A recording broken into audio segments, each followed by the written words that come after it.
Bien, vamos con Daniel Muñoz y Silvia Ribeiro y vamos a resumirles las noticias que enseguida vamos a comentar y después comentaremos también con el presidente de la Comunidad Murciana. España tiene tres problemas esenciales. El primero es de orden institucional.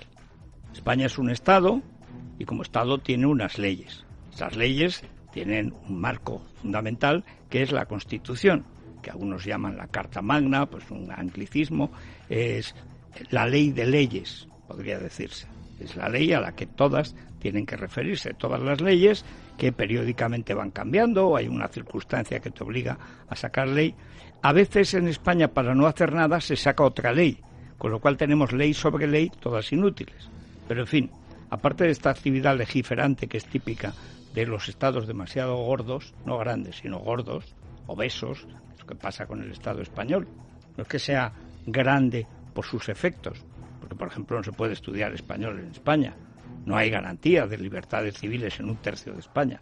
No, es un Estado adiposo, es un Estado con mucho colesterol malo, es un Estado donde hay más de 3 millones de empleados públicos, de los cuales funcionarios son 2 millones. Como mínimo sobra 1 millón, como mínimo.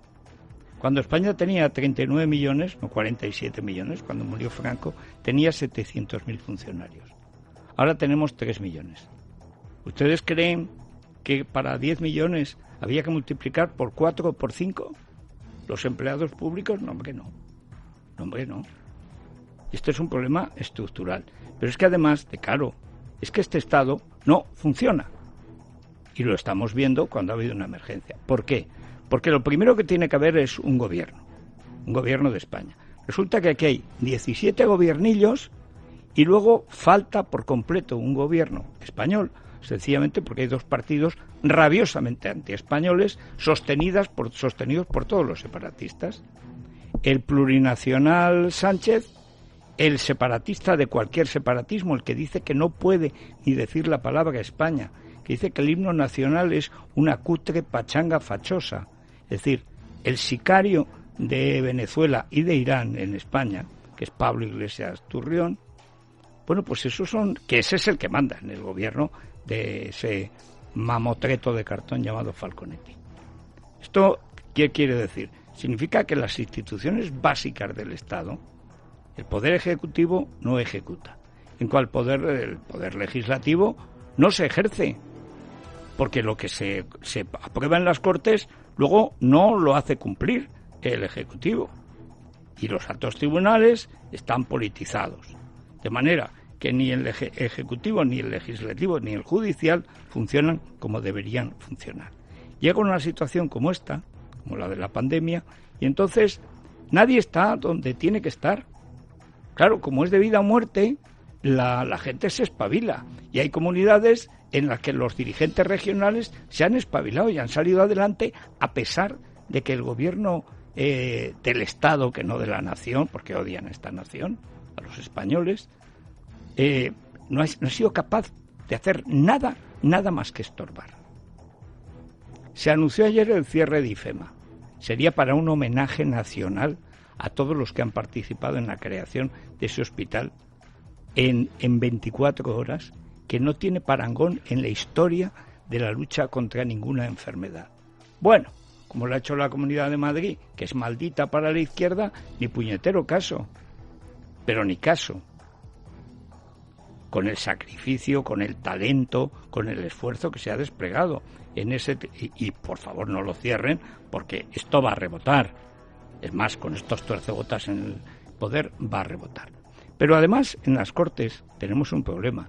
Hay una presidenta que se llama Meritxell Batet que odia la soberanía del pueblo español, que debe defender. Votó en contra todas las veces de la soberanía del pueblo español. Votó a favor del derecho de autodeterminación, como si las regiones más ricas de España, que antes de las autonomías eran víctimas enormes de la dictadura, el País Vasco y Cataluña, pues que ¿cómo van a ser ellos pueblo español? Esto es la presidenta de las Cortes. Y ayer, cuando el sicario de Maduro, el empleado de Irán, el de Fora Apache, el de el CEPS, es decir, los que han estado creados, han sido creados y han estado mantenidos por estos gobiernos narcocriminales, pues insultó, prácticamente amenazó, no sé si de muerte, de ilegalización, de extinción, o de qué, o de paracuellos, o de Auschwitz, no sé muy bien, pero desde luego los amenazó. Por supuesto, no defendió a una diputada porque era de Vox. Y ya saben ustedes que las señoras de izquierdas consideran que las de derecha no son mujeres. Es que es así. Por lo tanto, tenemos un problema muy grave. Tenemos camino, lo tenemos ya encima, la mayor recesión económica que ha tenido España desde la Guerra Civil, y solo el bando republicano, porque el bando nacional, enseguida, gracias a don José Larraz, se administró bastante bien. El bando llamado rojo fue un desastre y una calamidad, lo tenía todo, todos los medios materiales, y lo que no robaron lo perdieron, se lo dieron a Stalin. Bueno, un desastre. Murió mucha gente y al final no sirvió para nada. Pero incluso entonces, cuando se hizo, al terminar la guerra, la convertibilidad de la peseta, que es una de las grandes obras financieras en la historia de las finanzas internacionales, que se estudia, la que hizo Larraz, y luego Larraz y Ullastres, que hicieron su tesis sobre Juan de Mariana. Es decir, eran gente partidaria de un gobierno limitado. Cuando llegó Serrano Suñer, se le quitaron de en medio. Pero al final España salió adelante. Esta crisis es mucho peor. España había recuperado su nivel de natalidad, de población, en el año 44. Tardamos más en materia económica, pero también fue mucho más sana la recuperación, y de ahí a principios de los 60 se produjo, desde el plan de estabilización del 59, se produjo, una subida, lo que se llama un milagro español, y estuvimos creciendo al 10% una década larga. España prácticamente alcanzó la renta media europea y tuvo un gran acuerdo económico con Europa negociado por Ullastres, la gente del Opus, que era muy lista. Bueno, todo eso ahora es inimaginable. Estamos hablando de gente de primer nivel, y ahora lo que tenemos es a Lilla, a Carmen Calvo, a la Montero, a las dos Montero, a Pablo Iglesias, que es el único que está al nivel de la Guerra Civil. El pasionario, decían ayer, el Margarito Nelken, con permiso de la presidenta de las Cortes. Y las comunidades autónomas, pues a ver cómo nos valemos por nuestra cuenta, porque lo que es con Madrid no se puede contar más que para estorbar.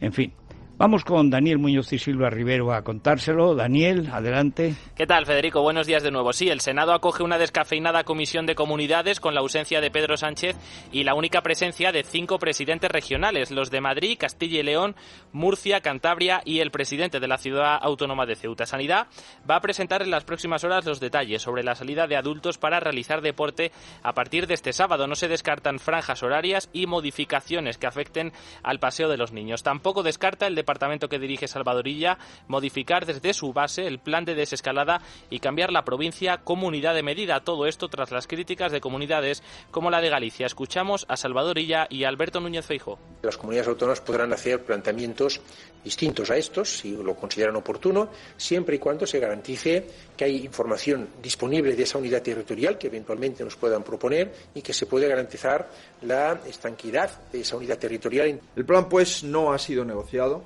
ni mucho menos consensuado con las comunidades autónomas. No ha sido presentado en ninguna de las conferencias de presidentes que hemos celebrado y, desde luego, Galicia no lo puede avalar. No lo puede avalar porque tiene serias lagunas de eficacia y serias lagunas de utilidad. Ojo al concepto del camarada Illa, el concepto de estanqueidad. Estanqueidad, que es que se ha caído en un estanque. O si lo que quiere decir es que se pueda contrastar, que... Es que no entiendo. Yo creo que quiere decir, cuando dice estanqueidad, en su media lengua, no sé muy bien en qué idioma habla Illa, en tontés, que es el lenguaje de los políticos tontos, el tontés. Amando de Miguel inventó el politiqués, pero claro, en tiempos de Felipe González. Bueno, ¿quién pillara a aquellos ministros que hasta habían estudiado una carrera? Esto es el tontés, tontos hasta almorzar y después todo el día. Bueno, pero ¿qué quiere decir con eso de estanqueidad? Yo imagino que quiere decir que estarán aisladas, pero vamos a ver, mira que son tontilones, como decimos en mi pueblo. O sea, vamos a ver, se trata de cómo se comunica a la gente, no de cómo se incomunica. Se trata de que la gente pueda comunicarse, pueda salvar, por ejemplo, la temporada turística. Ya sabemos que ustedes ya son ricos, y entre lo que ganan y lo que roban no tienen ningún problema. Sobre todo en el PSC de Filesa y compañía. Ya sabemos que los comisionistas a los que ustedes contratan, pues hombre, no los dejarán desamparados en un futuro. Eso lo sabemos porque lo acredita la historia. Pero vamos a ver que ustedes no pueden poner en unas provincias que inventó don Javier de Burgos para crear un sistema uniforme de representación, que es para eso se creó el sistema provincial actual, mediante un censo de hogares, como se decía entonces, hogares, fuegos, que eran pues la cantidad de familias que vivían en un territorio. Y para que fuera similar el régimen de democracia representativa, entonces aún no completo, pero que progresivamente lo fue, igual que en el resto de Europa, bueno, pues crearon aparentemente de una forma artificial. No debía estar muy artificial, ni desde luego estuvo mal hecho, porque ha durado y de qué manera, dura hasta hoy, el reparto provincial, pues se hizo a base de juntar comarcas parecidas históricamente, o lingüísticamente, o culturalmente, o lo que fuere. Bien, eso está hecho. El problema es que es de otra España, es de otra época. Eso estuvo bien cuando lo hizo el señor de Burgos, estuvo bien, pero tuvo su época y su época pasó. ¿Qué tiene que ver la comunicación que había cuando se establecen, por ejemplo, 3 grandes provincias, Cuenca, Soria y Teruel? Tenían entonces fuegos pues comparables a lo mejor a Álava y a Valladolid. ¿Y cuántos tienen ahora? Entre la población de las 3 provincias cabe en Getafe y Parla, de todas las provincias, y cada una de ellas es el doble que Madrid. Pero resulta además que hay comarcas que son la misma comarca, la comarca de mi pueblo, el señorío de Molina, los Montes Universales y Sierra de Albarracín, y, bueno, nada menos que la serranía de Cuenca, hasta Tragacete, hasta el nacimiento del Cuervo. Esa es solo una comarca. Y la gente vive, se dice, en la sierra. No dice en qué provincia, no dice si en Aragón o en Castilla. Vive en la sierra. Y no se van a poder comunicar, una comarca natural de toda la vida. Pero si toda la vida se ha dicho, se casa en la sierra o fuera. O fuera, pues podría ser en Teruel, en Valencia, en Zaragoza, en Madrid, con alguien de fuera, un forastero. O se casa en la sierra, es decir, con alguien de cualquiera de esas regiones, porque todo es la sierra. Bueno, pues esa es la realidad de las provincias en España, que no tiene que ver con la de hace siglo y medio, que estuvo muy bien cuando se hizo, se racionalizó pensando en el sufragio, no pensando en las comunicaciones, que era inimaginable entonces que pudiéramos tener autopistas, internet, teléfono y tal, es que no existían siquiera. En fin, la cosa es dramática porque se ve que es que estos tíos ni lo han pensado. O sea, ella no lo ha pensado. Luego hablaremos con López Miras, porque Murcia precisamente es una región que está ahí, entre Andalucía y Valencia, es decir, entre Alicante y Almería, que tampoco es cada una de ellas representante Valencia-Valencia, ni representante de Almería es Andalucía, solo Andalucía y típicamente Andalucía, porque son también muy peculiares. Y hay zonas de Murcia, luego le preguntaremos, bueno, que tú pasas de Alicante a Murcia y pasas de Murcia a Almería a partir de Águilas y no te das cuenta de que has pasado, si no te avisan. Y no se va a poder pasar de Alicante a Murcia y de Murcia a Almería, aunque te puedas encontrar allí con Pedro Sánchez. ¿Pero por qué no se ha de poder pasar? ¿Hay algo médico que lo impida? No, que se les ha ocurrido. Como Feijóo se puso serio, y es el único que ha estado trabajando ya en los test, que, como pasa en Alemania, no ha salido lo que se esperaba.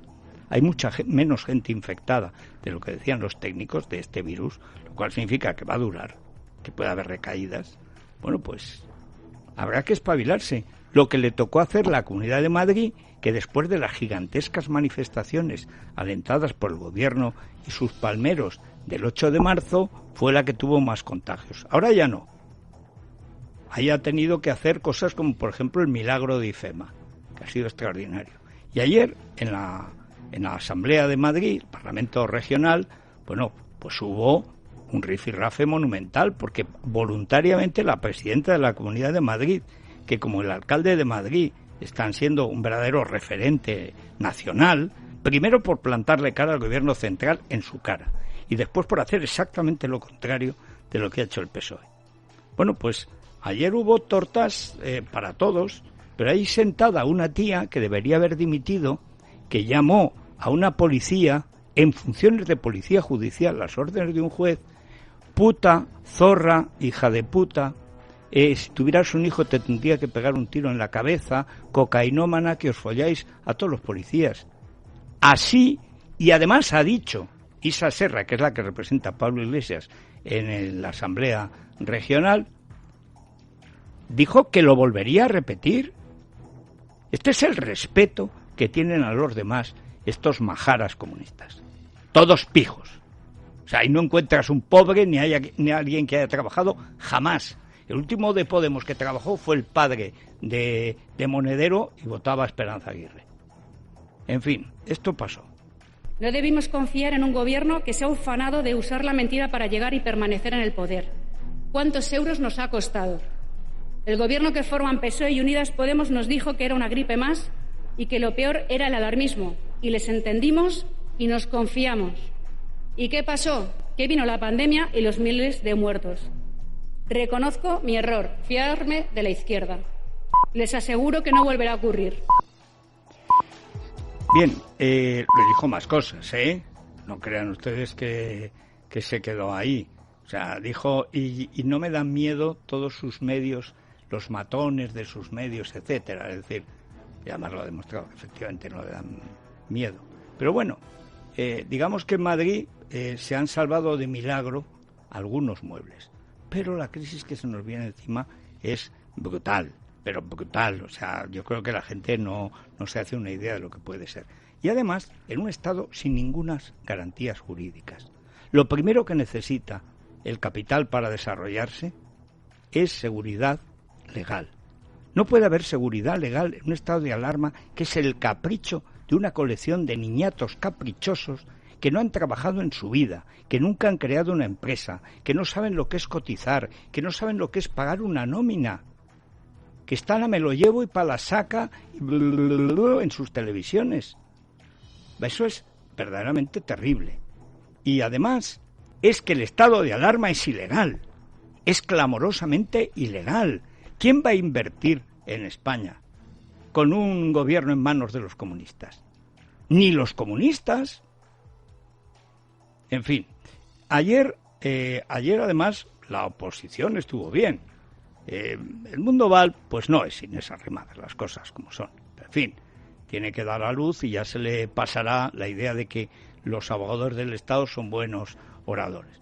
Macarena Olona ha salido buena oradora, pero no todos salen igual. En fin, vamos con lo que pasó ayer.